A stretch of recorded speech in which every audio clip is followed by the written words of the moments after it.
விடுதலை பார்ட் 2 திரைப்படம் கலவையான விமர்சனங்களை வந்திருந்தாலுமே வசூல்ல சாதனை படைச்சிருக்குங்க. 10 நாட்கள்ல இந்த திரைப்படம் எவ்வளவு வசூலிச்சிருக்கு அப்படிங்கிற தகவலை தான் இந்த வீடியோல நீங்க பார்க்க போறீங்க.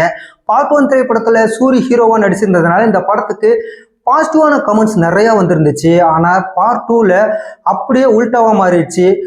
சூரிய வந்து 2ஆம் ஹீரோ மாதிரியும் விஜய் சேதுபதியா முதல் ஹீரோ மாதிரியும் இந்த படம் பிரதிபலிச்சிருக்கு அப்படின்னு எல்லாரும் சொல்ல ஆரம்பிச்சாங்க. அது மட்டும் இல்லாம படத்துல நிறைய லேக் இருக்கு அப்படின்னு சொல்லிட்டு நிறைய நெகட்டிவான கருத்துக்கள்லாம் சொல்ல ஆரம்பிச்சதுனால படத்துக்கு கலவையான விமர்சனங்கள் தான் வந்திருந்துச்சு. இந்த நிலையில படத்தோட வசூல் பார்ட் 1 விட இந்த படத்துக்கு வசூல் குறைஞ்சிக்கிட்டு தான் இருந்துச்சு. ரொம்ப கம்மியா தான் இருந்துச்சு அப்படின்னு எதிர்பார்க்கப்பட்ட நிலையில படம் 10 நாட்கள்ல 50 கோடி ரூபாயை வசூலிச்சிருக்குன்னு சொல்லப்படுது. இத படத்தோட குழு வெற்றியா கொண்டாடி இருக்கிறாங்க.